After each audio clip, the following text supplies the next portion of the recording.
It's really great to be with you. And a big hello to everybody joining us online and at home. And normally, I feel I'm where you are. I'm normally sat on the sofa or sat in the car playing the service through the intercom. And it's just such a delight to be in the building with dear friends. Some faces that I don't recognise. Some people are here because you've come across Preston Minster online during lockdown. You are particularly welcome to us this morning. So I would love to start this morning furnishing your imagination with a story that I've heard this week that has just captivated me. Is that okay? So I'd like you to come back in time. It is BC 63. In a forgotten corner of the Roman world. And we're stood outside a small city called Jerusalem. And we're stood next to a famous guy who was a Roman statesman and general in the Roman army called Pompey the Great. He was also known as the teenage butcher. You don't need much imagination to work out why he was given that name. This guy is vicious, aggressive, a great strategist. And he had been told, as part of the Roman Empire taking over the known world, to go and defeat Jerusalem. It was a center of a bunch of people who had the audacity, although they were a very small bunch of people in the world, they had the audacity to declare that their God Yahweh was the God not just of their region, but of the entire universe. They needed defeating as the Roman Empire marched forward. So Pompey was sent with some troops, and he thought this will be an easy victory. They're tiny. They have no power against the might of the Roman Empire. When he arrived, he realized that actually the wall around Jerusalem was very thick. And in the center of Jerusalem was a mount. And on the mount was a temple. And that looked pretty well built as well. So he thought, oh, it's going to take a while. And it did. It took 3 months of besieging the city before some of the Roman troops managed to sneak in a north gate and get into the temple complex. And on one particular day, we're told in history, about 12,000 worshippers and priests were massacred on the steps of the temple by the Roman troops. But as the blood was flowing down the steps, the priests were still going about their morning and their evening sacrifice. Their devotion was so deep, was so rich. Their hunger for worship was so powerful that even though it was obvious that by the end of the day Jerusalem would be conquered, they didn't flee. They stayed and they worshipped. And this really bemused the Roman soldiers who were used to people crumbling at the sight of them. Anyway, they managed to get into the temple, and Pompey the Great had heard tale of this very specific room in the center of the temple called the Holy of Holies, surrounded by a thick curtain that once a year only one person, a high priest, was ever allowed to go into this Holy of Holies. Because these people said that in this place was the very point where God touched earth. It was his pure presence, and no one was allowed in there. And Pompey had heard tales of this. It was quite a legend in the region. And him and his soldiers were saying, what do you think's inside the Holy of Holies? And there was like legends going around at the time that maybe there was a Greek captive that they were keeping alive and fattening up so they could kill him and eat him. There was another legend going around that maybe inside was a golden ass's head, or maybe a man with a big beard sat on a donkey. They had no idea what was inside. And Pompey had said to his troops on the morning of battle, when we defeat these people, you are not allowed in that Holy of Holies. I alone will step in, and I will take this God down. And the tradition was that they would capture the king, or they would capture the statues to the gods. And that would be the way of saying, we have defeated you. We've got your gods. We've got them. You are now ours. You're part of the empire. So the day came to an end, and Pompey the Great is stood outside the Holy of Holies, wondering what he's about to find inside. And he pulls back the curtain. And we're told in history that as he stepped in, he saw nothing. The Ark of the Covenant had been removed. There was absolutely nothing there, just the stone plinth where the Ark of the Covenant would have been, if you want to go and Google it and find out more about the Ark of the Covenant. There was nothing there. It was completely empty. Nothing. I wonder what Pompey thought? Well, we don't know what he thought. Nobody wrote down his inner workings, but he obviously was so moved by this experience that when he came out of the Holy of Holies, his first command to his soldiers, which he had never given any other time before, was do not remove any treasures from this temple and wash the blood and all the marks of battle off the steps. Something of being in that Holy of Holies where he could not grab hold of their God. He couldn't capture it and say, I've now got it. It kind of went through his fingers, moved him so profoundly that he actually appointed a new high priest to be serving in that temple. And as I heard that story, it really resonated with me because I thought, of course, Pompey, I could have told you that. I could have told you that when you go into the Holy of Holies, there'll be nothing there because the God that these people worship is my God, and he cannot be contained within four walls. He cannot be limited to a statue or a bronze plinth. We can't say, oh, I know where God is. He's not there, but he's over there.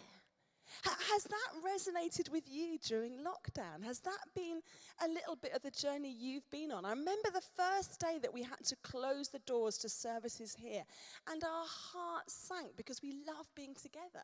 We love the good croissants and coffee that Preston Minster rocks up. We love the worship. We love hugging each other and being in each other's presence. But we also, I think, as we walked away, I remember thinking, but it's not going to be the same worshiping God at home. Because at home is my home. Like the debris of my life is in my home. I like to get away from my home and be somewhere else. And I can really focus then on God. And actually this for me has been such a wake up that God is no more here with us now than he is with our dear friends listening to this while you're sneakily making a coffee while your kids are watching Paw Patrol. And you think, they shouldn't be watching Paw Patrol. They should be watching this service. Like God is with you wherever you are. My hope is that Pompey the Great somehow caught that when he stepped into the Holy of Holies, that this is the God who is not contained within four walls. God is always with us. There was a few weeks ago where I was really resonating with this. Like, God, I know that you're always with me. I know you are, but I'm just finding it difficult. My life feels so small right now. And I feel like I'm bumping into my grumpy self every time I walk around the house. And I read in a book that I was reading, an ancient theologian in the last century called A.W. Tozer said this: God's greatest desire and greatest delight is to bring you into his presence. Because there's nowhere that you are that God can't be. So God's greatest delight is to bring you into his presence wherever you are. And I was listening to it thinking, I believe this, I agree with it, but it hadn't sunk into my heart. And it had been a really, really bad night, and I was awake very early. And I opened the curtains, and I watched the sun slowly rise. It was a brilliant sunrise, bright red, vivid across the sky. And as the sun rose, and I was thinking about that, God, your greatest delight is to bring me into your presence. It was like it kind of went home into my heart. As the sun is rising, as a new day is dawning, God, your first thought is that you delight to bring me into your presence. As you open your eyes in the morning, God's first thought over you is, oh, I can't wait to bring her into my presence. I can't wait to bring him into my presence. And on the cross, we know that God dealt with everything that would ever get between us and him. And I think this is why in this series where we're looking at our favorite Psalms, I think this is why verses from Psalm 73 really resonates for me. Written by a poet in King David's court. He would have been one of the worshippers like Joe is here. So about 200 years before Pompey the Great besieged Jerusalem. But the same tradition. Ashraf is writing something about what it means to know that God is always with us and can draw us into his presence. What does it mean that God desires us and that he can stir within us a deep desire for him? And this psalm, for me, is one person's declaration in a time of chaos and upheaval that God longs for us. He longs for us. I'm not going to read the whole psalm to you because it's really long. And what I love about this psalm is that the first 3 quarters of it reads like a really angsty spoken word kind of stuff. It's really hard. Have you noticed that in the Psalms? Like, so much of it is raw kind of, woe is me, this is rubbish. I'm not going to read that bit to you, although I really encourage you to go away and get a translation that resonates with you and read Psalm 73. But I'm going to read from verse 23 to verse 26 from Psalm 73. And this is Ashraf, the poet, speaking. Yet I am always with you, God. You hold me by my right hand. You guide me with your counsel, and afterwards you take me into glory. Whom have I in heaven but you? And earth has nothing I desire besides you. My heart and my flesh may fail, but God is the strength of my heart and my portion forever. And in some translations, some interpretations of that, God is the strength of my heart, some translations say, God is the rock in my heart. Not like a cold, unfeeling, unmoving rock, but like God is sturdy, the strength. His love is like a strength deep in my heart. There's 3 things really about this psalm that that really win me over, that really speak my language. The first is that Ashraf is so real about how incredibly difficult it is to live in a time of chaos, where order seems to have been flung out the window. If you read the beginning of Psalm 73, he's saying, but why the arrogant successful? And they're not in trouble, but those that are good are stricken. And he gets really upset that, like, good things happen to bad people and bad things don't seem to happen to bad people. He's like, this is really unjust. This is really unfair. There's no order. It's all chaos. And he's really real about how painful it is to live at a time like that, when nothing really seems to make sense. He's also really real about the dark places that this takes him in his own heart and mind. How angry he gets with the people. Then he realizes that the greed and the selfishness and the bitterness and the hate and the violence that he sees around him, he can also at times locate in his own heart. He's a little bit like me, bumping into himself around the house saying, oh, God, how is it that you still like me, let alone love me? I've been nothing but horrible this last week. Like, for Ashraf, it's like I see pain and destruction and chaos out there, and I see it in my heart too. Then the third thing that he's really real about is what happens when he takes his eyes off others and he takes his eyes off himself and he fixes his eyes on God. He is so real. It's so visceral for him. It's so like, I know this because I've had to do it, not I know this because I've read it. You know the difference? Like, there are things that we know because we've read someone else talk about it. And there are other things that we know because we know. Because we've been there and we've looked at it and we've felt those feelings. And Ashraf is saying, but I know that if I just spend my whole time looking out there, I'll just end up in despair. If I spend my whole time just looking in here, I'll just end up in despair. But if I get my eyes on God, if I worship him, if I say, God, you are the first appetite of my life. You are the great desire of my heart. And when I put seeking you first, then my life is transformed. Whom do I have in heaven but you? And earth has nothing I desire besides you. God's love will endure. And this clarity for Ashraf shapes his life. God seeking you, knowing you is my all, my priority, my focus. It's a bold confession, isn't it? I mean, this is truly radical living. Radical means not part of the mainstream. The mainstream at the moment says panic. You can't make any plans for anything. You know, you think it's going to be worse, it's going to get even more worse. And there is truth in that. We as Christians can't be those that lock ourselves in buildings going, everything's fine. But actually, truly radical living is saying, yeah, that is true. things are difficult. When I look around, there is chaos. When I look in my heart, there is chaos. But that's not all there is. I have a God whose love for me and this world will endure through the Roman Empire's oppression of the world, through pandemics through other empires. And this theme has been picked up really all throughout Christian history, and probably in your own life too. A wonderful writer called C.S. Lewis, who wrote those famous Narnia Chronicles, he says this: look for yourself, and you will find in the long run only hatred, loneliness, despair, rage, ruin, and decay. But look for Christ, and you will find him, and with him, everything else thrown in. I mean, Ashraf is writing before Christ walked the earth. Like, imagine what Ashraf would make of Jesus, God with us all the time. Like C.S. Lewis is saying, if you look for Christ, you will find him, and you will find in him everything your heart desires.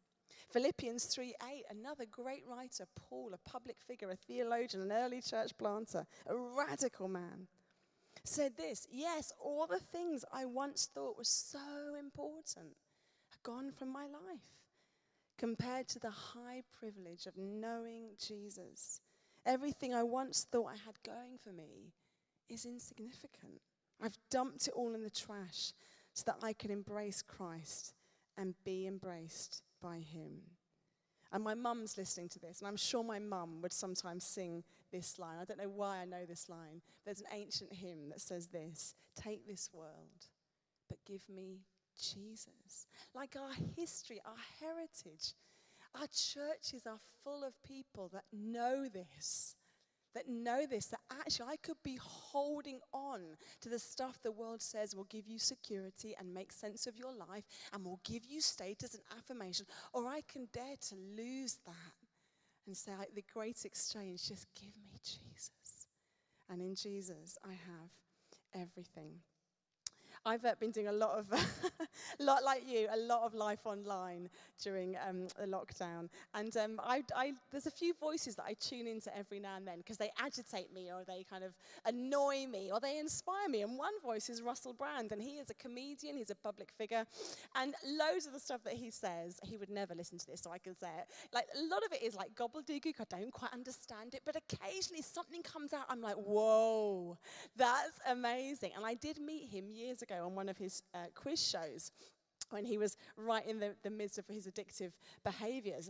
And so I'm always listening out to stuff that he says. Like, I'm interested to know how people that don't yet know Jesus are making sense of these days. And Russell Brand, on a recent YouTube little film that he made, says something really profound. He said this about what is being revealed to us during this pandemic, about what matters most to us, what we're prepared to lose and what we're prepared to give for what we think is really important. He says this: we all breathe the same air and we live on the same rock. Coronavirus has shown us that with rapid clarity. So what does this suggest to us about how we should organize our systems and our resources? My intuition, my experience, Russell says, is that the existing machines of dominance will go to great lengths to prevent that truth spreading across the globe. Imagine if we, as a bunch of people who tentatively, with all our hearts, but often full of doubts, follow Christ here in Preston. Imagine if our response went something like this: we breathe the same air and we live on the same rock. Coronavirus has shown us that with rapid clarity. So what does this truth suggest to us about how we should organize our systems and our resources? Well, our hope, our experience lies in the truth that God's love will always endure. Whether we're sick or well, getting by or barely making ends meet, affirmed by our peers or ignored by most, we choose Jesus. And we choose to lose it all because Jesus is our all. We choose to be people who give it all because in Jesus, God gave us his all. And we choose to be people who risk it all because in Jesus we've already found our home. Imagine the difference that would make in your own home, in your friendship group, in your families, in our communities, in a community in Preston that we know is on the brink of another really difficult time with unemployment and food poverty and all the things that go with it. With many, many students returning to UCLan, having to be in self-isolation for a couple of weeks. Many students who've stayed in Preston during the lockdown and have really struggled with food and basic needs. But imagine if, when they bumped into somebody from Preston Minster, they found somebody who is on the same rock, in the same boat, facing the same storm. But somehow our eyes are fixed differently. That we are prepared to give it all and to risk it all and to lose it all because in Christ we have it all. Back to Pompey the Great, and I'm ending here, Jace. So Pompey the Great then. We're told by historians that 7 weeks after the conquer of Jerusalem, Pompey, this great Roman leader in command of the largest superpower of the time, was himself cut down and succeeded by Julius Caesar. And where is the Roman Empire now? Where are so many of the great powers and the superpowers and the forces that determine how life should be? Where are they now? Where will they be in 10, 50, 100, 1,000 years' time? The great truth in the psalm and the great truth that lies at the heart of us is that the Lord of hosts, who's worshipped here, who's worshipped in your home, in your heart, still reigns supreme and will always reign supreme. The one who calls himself your fortress and your strength, he will endure. And his love for you will never fail. And he will be faithful to you, and his goodness will surround your life in this moment and tomorrow and next week and next month and next year for all eternity. That is why here we are a people that says, God, our thirst for you comes first. Above all else, these other things, these gifts that you give us of money and clothing and food and jobs and homes and all these gifts that you give us are nothing compared with you. And we want to be a people that desire you, and in our desire for you are reckless and bold and radical in our love for this city.